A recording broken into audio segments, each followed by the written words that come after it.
আসসালামু আলাইকুম everyone, it's your Mahi. Dear viewers, আজকে আমি আরও একটি নতুন মজার রেসিপি নিয়ে হাজির হয়েছি। আজকে আমি তৈরি করে দেখাবো আমরার ভীষণ মজাদার এবং লোভনীয় একটি আচার রেসিপি। আর এই আচারটা দেখতে যতটা লোভনীয় হয়েছে, খেতেও মাশাল্লাহ। আর এটা দীর্ঘদিন কিভাবে আপনারা সংরক্ষণ করে রেখে খেতে পারবেন তা আজকে আপনাদেরকে দেখিয়ে দেওয়া হবে আর শেয়ার করবো সব কিছুই। যারা আচার খেতে ভালোবাসেন তাদের কাছে আজকের এই রেসিপিটা খুবই ভালো লাগবে। আর আপনারা চাইলে বাজার থেকে এই আমড়া কিনে এই রেসিপিটা ট্রাই করে দেখতে পারেন। ভীষণ মজাদার হয়ে থাকে এই আমড়ার আচার। চলুন তাহলে আর দেরি না করে মূল পর্বে চলে যাই। এখানে আমি প্রথমে এক কেজির মতো আমড়া নিয়ে নিয়েছি, আর এগুলোকে আমি ধুয়ে খুব ভালোভাবে পরিষ্কার করে নিয়েছি। এখন একে একে আমি প্রত্যেকটা আমড়ার খোসা ছাড়িয়ে নিচ্ছি, আর খুব সুন্দরভাবে খোসাটাকে ছাড়িয়ে নিতে হবে আমড়া থেকে। আমি আমড়াগুলো থেকে খোসা ছাড়িয়ে আমি এরকম করে কেটে নিচ্ছি, যাতে ভিতরে সব কিছু মশলা টশলা ঢুকে। এখন এখানে আমি 1 কাপের মতো তেল দিয়েছি, আর তেলটাকে হালকা গরম করে নিয়েছি। এর মধ্যে দিয়ে দিচ্ছি 1 চামচ গোটা জিরা, আর 1 চামচ হচ্ছে ধনিয়া, আর 3-4টে হচ্ছে শুকনো মরিচ। আপনারা চাইলে এখানে গোটা 5 ফোড়নও 1 চামচ পরিমাণে ব্যবহার করতে পারেন। এগুলোকে সামান্য ভেজে আমি এর মধ্যে আমড়াগুলোকে দিয়ে দিচ্ছি। আমড়াগুলোকে দিয়ে আমি খুব ভালোভাবে তেলে কষিয়ে নিব। নেড়ে চেড়ে মশলার সাথে আমি আমড়াগুলোকে কষিয়ে নিচ্ছি। দেখে নিশ্চয়ই আপনারা বুঝতে পারছেন। এখন দিয়ে দিচ্ছি সামান্য একটু লবণ স্বাদ মতো, আর আবারও আমি নেড়ে চেড়ে মশলাগুলোকে আমড়ার সাথে লাগিয়ে নিচ্ছি নেড়ে চেড়ে। এখন দিয়ে দিচ্ছি 1/2 চামচের মতো লাল মরিচের গুঁড়া, আর 1/2 চামচের মতো দিয়ে দিচ্ছি ধনিয়ার গুঁড়া। এখন আবারও খুব ভালো করে আমি নেড়ে চেড়ে মিশিয়ে নিচ্ছি।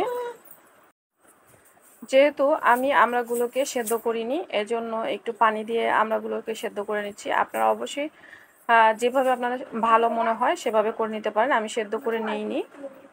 এখন এর মধ্যে দিয়ে দিচ্ছি আমি রাঁধুনি 5 ফোড়নের গুঁড়া। এখান থেকে প্রায় 1 চামচের মতো 5 ফোড়নের গুঁড়া আমি ব্যবহার করেছি। আর খুব ভালোভাবে নেড়ে চেড়ে মিশিয়ে নিচ্ছি, আর আমড়াগুলোকে সেদ্ধ করে নিচ্ছি। দেখে নিশ্চয়ই বুঝতে পারছেন আমড়ার কালারটা চেঞ্জ হয়ে এসেছে, কতটা লোভনীয় লাগছে। এই পানিগুলো আমি খুব ভালোভাবে শুকিয়ে নিব। আমড়াগুলো নেড়ে চেড়ে খুব ভালোভাবে পানিটা শুকিয়ে নিয়েছি, আর আমড়াগুলো অনেকটা সেদ্ধ হয়ে এসেছে। আপনাদেরকে দেখিয়ে দিলাম কতটা পারফেক্টভাবে সেদ্ধ হয়েছে। এই পর্যায়ে আমি দিয়ে দিচ্ছি 1 কাপ পরিমাণে চিনি। আপনারা আপনাদের স্বাদ অনুযায়ী কমিয়ে বাড়িয়ে চিনিটা ব্যবহার করতে পারেন। আমি 1 কাপ পরিমাণে দিয়েছি, আমার আমড়াটা এমনিতেও মিষ্টি ছিল, এর জন্য এর মধ্যে আমি 1 কাপের মতো চিনি ব্যবহার করেছি। এখন দিয়ে দিচ্ছি 1.5 চামচের মতো 5 ফোড়নের গুঁড়া। আবারও নেড়ে চেড়ে আমি খুব ভালোভাবে মিশিয়ে নিচ্ছি মশলাগুলোকে। আর চিনি থেকে প্রচুর পানি বের হয়েছে, এই পানিটা আমরা সাথে শুকিয়ে নিতে হবে। নেড়ে চেড়ে আমি অনেকটাই শুকিয়ে নিয়েছি, আর কতটা লোভনীয় লাগছে দেখে নিশ্চয়ই আপনারা বুঝতে পারছেন।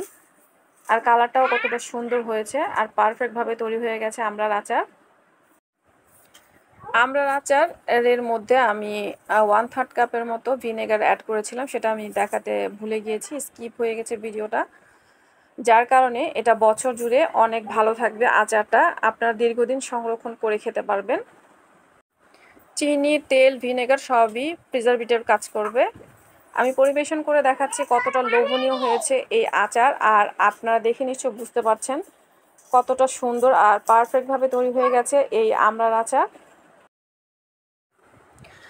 যাদের কাছে আমার আজকের রেসিপি ভালো লেগেছে অবশ্যই লাইক, কমেন্ট, শেয়ার করতে ভুলবেন না। ফ্রেন্ড, ফ্যামিলি সবার সাথে ভিডিওটা শেয়ার করবেন অনুরোধ।